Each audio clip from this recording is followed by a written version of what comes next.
कि एक परे की और लखाए कथल पंचर हमर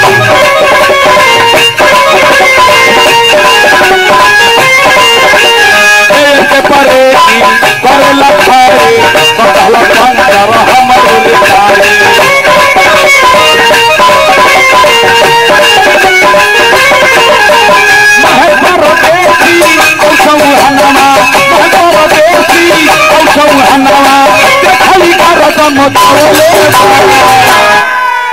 महेश परदेसी आजाऊ चौहानमा ई दोनों मिल के गावता मतावले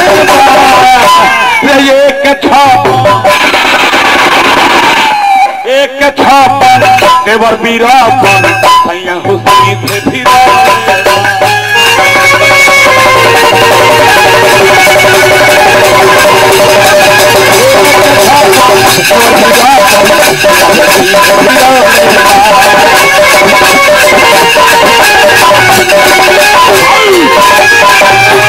आई भैया विश्वकर्मा जी की कथा पर एगो भक्त दिली तो विश्वकर्मा बहुत से कहले कि अरे हेमनमा के कैसे समझाई विश्वकर्मा बाबा रहू रे बताई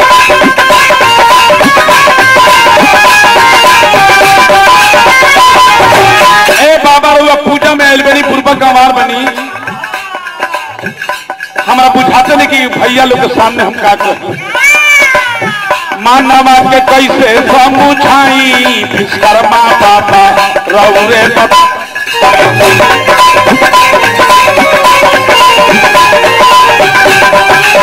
काहे डर लगता कि पढ़नी न लिखनी न चल जानी डरे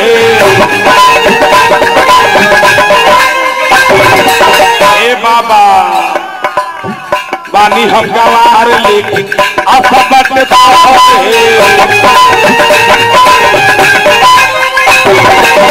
पढ़नी न लिखनी नहीं चल जानी डहर बानी हम गवार लेकिन असबट तोहरे ए बाबा एह पर दया करो कैसे हम गाना यह पर गाई विश्वकर्मा बाबा रहू रे बताया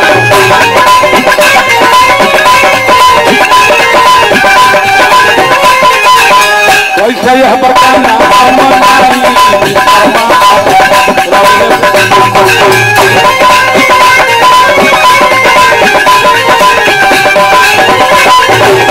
चलिए बाबा विश्वकर्मा जी की कुछ कथा से कहानी सुने के बाद हो बाबा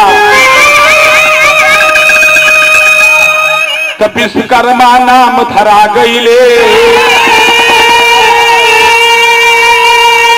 यही विश्वकर्मा जी के पूजा में विजेंद्र गिरी तपेश्वर चौहान नारायणा में आ गईले बाबा विश्वकर्मा जी 20 के जीता हुआ 20 के जब रचना करी थी विश्वकर्मा नाम पर ए बाबा सियान भइले जवान भइले इनका शादी भई एगो इनका लड़की रहली जौन कहानी सुनाओ तनी कि विश्वकर्मा के लड़की रहली संघया जे करना अब उनके कथा सुनावत बारे आज तपेश्वर चौहान बाबा विश्वकर्मा के एगो लड़की रही जेकर नाम रहे संज्ञा तो शादी भइली अब सूरज से कि जानत सकल जहां अब प्रेम से सुनाई कथा भैया मन में लगा के ध्यान बाबा विश्वकर्मा के एगो लड़की रही जेकर नाम रहे संज्ञा उनकर बियाह हो गई सूरज से तब भइल का अरे सूरज से अरे लिखल पे दबा पुरानवा सुनावतानी हो अरे सुनावतानी हो सुन धरी के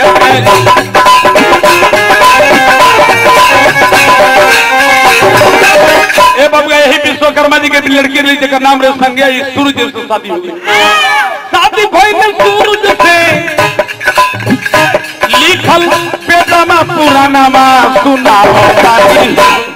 सुन थारी के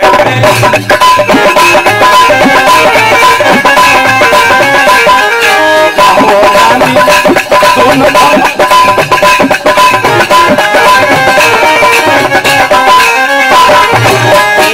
भाई का नई हर से जाबू ससुरा में गई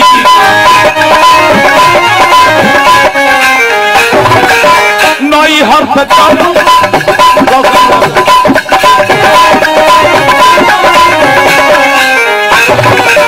कुछ दिन दिनमा पलम घर की गई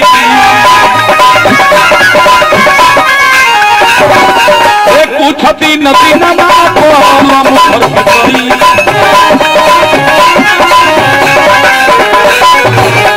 नहीं के कथा सुनर चौहानामा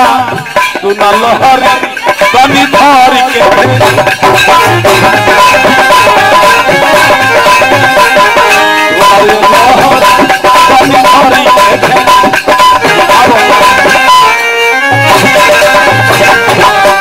भैया विश्वकर्मा जी के लड़की जब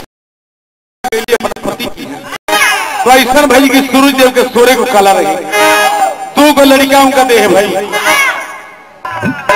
एक दिन संधिया मन में विचार करेली नैहर जाए खातिर देखो तैयार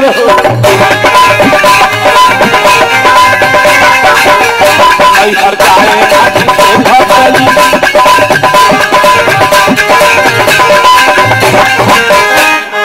लेकिन कैसे चलो अपना मन में विचार कर करी कि जाई तो शुरू से छिपा के जाई कि ना जानत की संघे चली गई तो अपने रूप के संघया देखो छाया नाम के लड़की बना दिहली आ नैहर जाए के पहले वो लड़की के समझा दिहली लेकिन के तो न पूछ सूरज भदवा मत बताई है उनका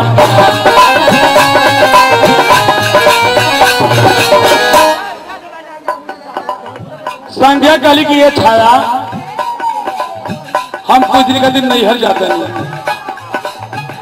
अपना रूप के मुताबिक करके बना के जाता नहीं तर से निहोरा करते नहीं कि सूरज के ही ना पता चले कि संज्ञा हुई कि छाया हुई कितना पूछ सूरज भदवा मत बताई हो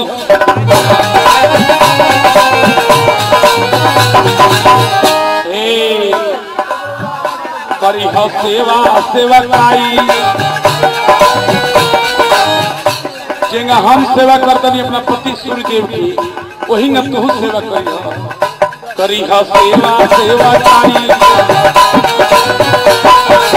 सेवा कैले के माने बुझेलू फल तोहरे आगे आई तोहरे आगे आई लेकिन केतनो पूछस लेकिन भदवा मत बताई हो वो केतनो पूछस लेकिन भदवा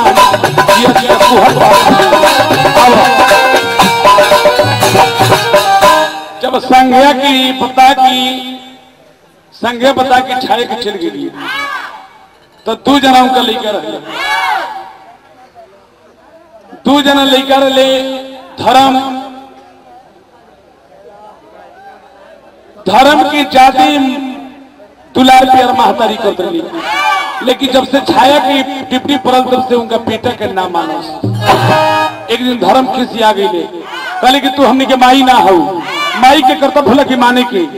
मन करता कि तरह का लाते मार दी तो सुन के बतिया धर्म के छाया अब खिसी आ गई छाया खिस में जाके सूरज के चरण में बहरा गई काई को छाया के रहते हुए छाया के तन से एगो लड़का हो गई जेकर नाम रहे मन्नू। अब मन्नू जब लड़का हो गई तो मन्नू के ज्यादा दुलार प्यार करो सो धर्म के दुलार प्यार ना करो तो छाया जाके सूरज भगवान से कहतरी रोवतरी कहानी हमारे ही जरा गई। अब सुने के मिली कि छाया जाके का कहली सूरज से और सूरज का फैसला कर कई। अब एगो चटनी लेकर बाबा से गाना सुना कहे कि लाइन ना कटर के बबुआ सजा दे कतनो रुआ चूल्हा डाली कतनो लौना लगाई आ परखा बरस बरस जाओ तो दिनों भर में भात तैयार ना हो। तो काजल जी तनी खड़ा हो जाइए, एगो तनी 2 मिनट के चटनी हो जाए।